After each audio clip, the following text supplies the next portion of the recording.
Bienvenue à tous sur SICA et merci de votre fidélité à la rubrique Invité de l'économie.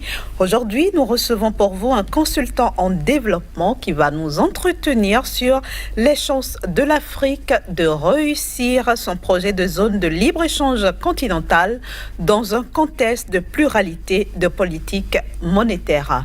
Bienvenue à vous, Monsieur Georges Kotou, et merci d'avoir accepté notre invitation. C'est à moi de vous remercier pour m'avoir donné l'opportunité de m'exprimer sur cette question combien cruciale pour le développement de l'Afrique, qui en fait est une priorité, qui devrait être une priorité pour tout Africain, le pays de développement, parce que sans développement, il n'y a rien d'autre. Alors pour commencer, que vous inspire justement ce projet ?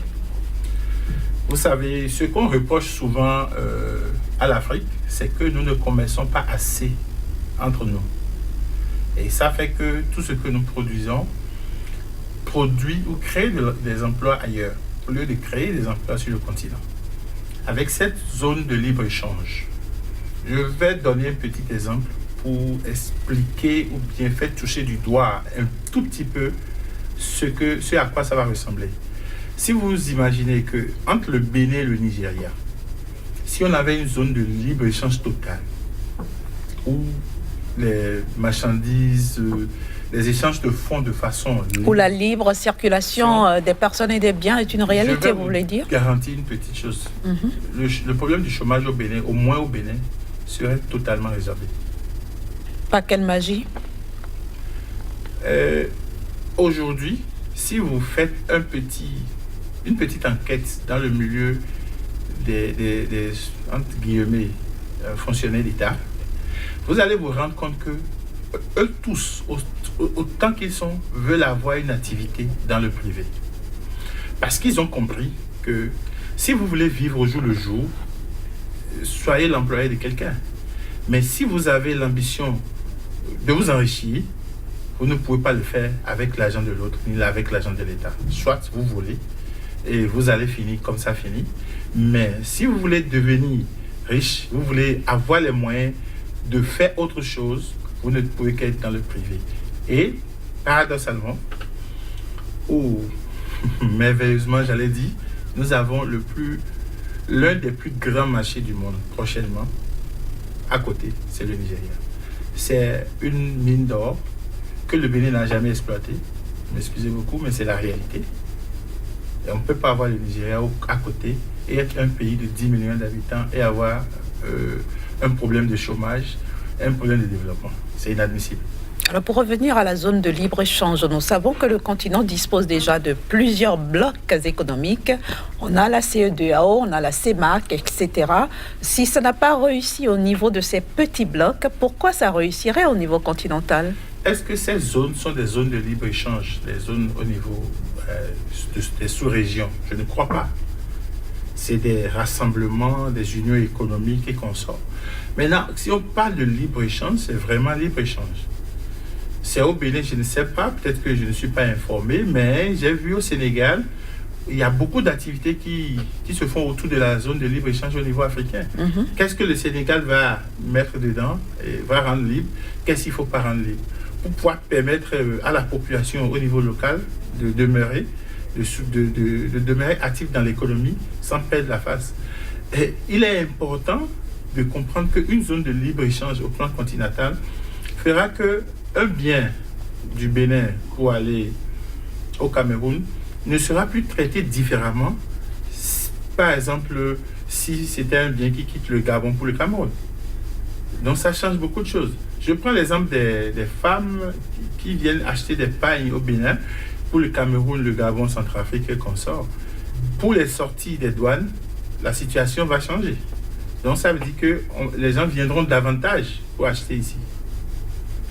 Pour les Béninois qui font d'autres activités comme la pêche ailleurs en Afrique centrale pour faire revenir, y compris leurs revenus ou bien leurs marchandises ici pour les revendre, n'ont plus à craindre tout ce qu'il y a comme blocage qu'on a aujourd'hui. Donc, ça va faciliter l'échange à un niveau où l'Africain aujourd'hui, quand il produit, il ne pense pas à exporter vers l'Occident, mais il va penser aux autres pays d'Afrique d'abord. Donc le commerce intra-pays en Afrique, en fait. Parce que nous sommes aujourd'hui 1,2 milliard.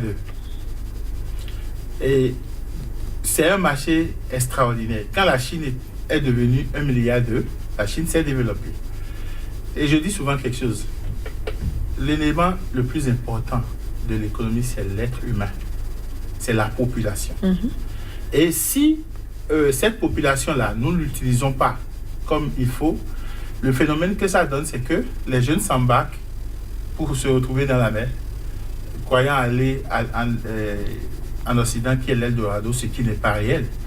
Donc, il faut créer l'activité ici. Quand quelqu'un veut produire au Bénin, par exemple, il va penser que je produis pour 10 millions d'habitants. Avec la zone économique de libre-échange du continent, ça ouvre une perspective. C'est-à-dire que quand je produis au Bénin, je suis ouvert sur au moins 45 pays. Le Nigeria va rejoindre bientôt la zone, va signer le document de libre-échange. Et ça va changer complètement la physionomie du continent. Maintenant, il y a toujours des aspects, comme le thème le dit, de blocage qui peuvent être levés. Parce que aussi longtemps que tout le monde trouverait son intérêt dedans, il nous suffirait seulement de nous asseoir, de discuter. Et c'est une opportunité que ceci devait représenter pour la jeunesse de tous les pays africains, en particulier les étudiants, ceux qui comprennent ce qu'on appelle zone de libre-échange. Pour vulgariser ça, parler de ça et forcer les gouvernants à aller dans le sens qu'ils pensent serait bénéfique pour eux, pour le futur, parce que ceux qui sont là vont passer, qu'ils veuillent ou pas. C'est la loi normale de la nature. Et eux, ils vont venir. Et qu'est-ce qu'ils veulent avoir à gérer pour la suite? Ils doivent chercher à influencer ça aujourd'hui pour que quand ils viennent, le chemin est déjà balisé. Parce que, vous savez, la Banque mondiale, l'ONU, le FMI ne connaissent pas l'Afrique, pour vous dire la vérité. Tout ça a été créé avant que l'Afrique ne vienne, les pays africains ne naissent. Donc nous subissons ce qui était avant nous. Et on n'a pas la possibilité, la force d'influencer ou de faire changer le mécanisme de fonctionnement. Et du coup, ça joue contre nous, ça ne nous aide pas. Mais ici, voilà un outil, nous pouvons le façonner à notre manière pour que ça nous profite. Et il faut participer au débat. Et en quoi ça peut nous profiter quand nous savons que dans le contexte actuel, il y a une pluralité de politiques monétaires justement qui sont mises en œuvre sur le continent? Vous avez évoqué l'exemple du Nigeria et du Bénin, le Naira et le CFA. Comment est-ce que ça peut favoriser vraiment le libre-échange? Le Naira, le CFA, le CELI, le Round, etc. ainsi de suite, c'est des problèmes à régler. Parce que, qu'on le veuille ou pas, le mouvement d'une zone économique va toucher à un moment donné la monnaie. Et parce que quoi? L'économie, c'est en fait pas grand-chose. On parle de macroéconomie et tout ça là. C'est la sommation de tout ce qu'on fait au plus bas niveau, qu'on amène à un niveau élevé pour calculer. C'est là, on commence pas par parler de gros chiffres. En fait, c'est quoi? J'ai quelque chose dont vous avez besoin, vous avez quelque chose dont j'ai besoin. Comment nous allons pouvoir les échanger en temps voulu et de façon libre? Donc, on a un moyen qu'on appelle la monnaie qui nous permet d'apprécier la valeur de ce que vous avez, de prendre ça et pour pouvoir vous payer, pour que vous sachiez que bon, ce que j'ai comme valeur monétaire équivaut réellement à la valeur réelle. Bon, ça fluctue, mais c'est un peu, en gros, c'est ça. Maintenant, on va parler de ce que ça donne comme valeur ajoutée, ainsi de suite. Et puis, ça fait que on est obligé à un moment donné, quand on va commencer par subir les effets des transactions, les pertes de part et d'autre, les difficultés à s'entendre sur le prix parce qu'on n'utilise pas la même monnaie, on sera obligé de venir à un point où on a une monnaie, peut-être une monnaie unique, pourquoi pas. Pour toute l'Afrique, hein, c'est ça? On peut avoir plusieurs zones, mais l'idéal serait d'avoir une monnaie unique pour l'Afrique et de définir des mécanismes de flexibilité propres à nous. Parce que jusque-là, on n'a pas fait quelque chose qui est propre à nous. On se calque sur les modèles ou bien les données standards déjà définies par les autres. On n'est pas tenu de faire comme l'euro. On n'est pas tenu de faire comme le dollar. Si nous pouvons commercer assez... Donc une monnaie en fait qui respecte les réalités africaines. Absolument. La Chine s'est vite développée parce que tout ce que la Chine fait respecte ce qu'il y a à l'intérieur. L'Inde va se développer parce que c'est facile de s'entendre et de prendre en compte leur propre réalité. Nous, là, on est sclérosé un peu et chacun va dans sa direction, mais il faut que quelque chose nous amène ensemble. Et l'élément qui va nous amener ensemble le plus, c'est les échanges économiques. Et ça viendra d'où? Ça a commencé là. Si on arrive à terme et que circuler sur le continent est très facile, échanger les biens est très facile, avoir une monnaie unique va s'imposer. C'est pas seulement sorti du CFA, c'est inévitable. Ça va arriver. Oui, puisque la question va au-delà du CFA. Le CFA, d'abord, c'est un groupe de 14 pays qui ont appris à vivre ensemble, qu'ils le veuillent ou pas. Donc maintenant, il va suffire qu'on les transpose dans un ensemble plus grand qui leur permettrait de continuer. Nous avons des têtes en Afrique qui peuvent réfléchir et trouver des formules qui nous amènent en réalité à avoir ce que nous voulons. Et cette monnaie unique va arriver.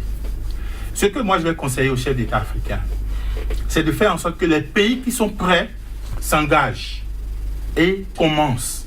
Les autres pays vont s'ajouter. On ne fait pas un mouvement où tout le monde est d'accord en même temps, ça ne marche jamais.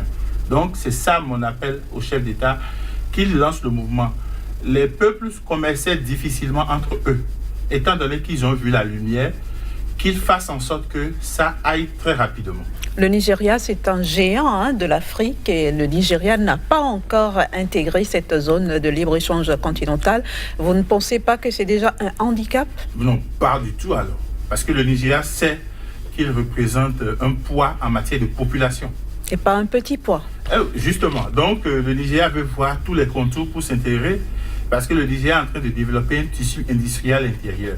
Et ils ne veulent pas que, en ouvrant ça comme ça, les pays maghrébins viennent leur choper la Peut-être que le pays estime qu'il sera perdant, non, dans cette zone. Dans une zone économique africaine, parce que le pays le plus dynamique en matière d'économique en Afrique, voire dans le monde, c'est le Nigeria. Donc, qu'est-ce qu'ils ont à perdre? C'est la compétition? Non. Donc, et le président, le 18 juillet passé, le président Buhari a promis signer l'accord dans les prochains mois. Donc, ça sera fait. Et il n'y a pas d'handicap. D'abord, c'est le seul chemin qui s'impose. Aucun pays ne peut rester de travail réussi. Alors, Monsieur Koucho, je rappelle que vous êtes consultant en développement. Merci beaucoup d'avoir accepté l'invitation de l'invité de l'économie. On se dit à très bientôt sur ce plateau. Merci et nous attendons la prochaine opportunité. Merci bien.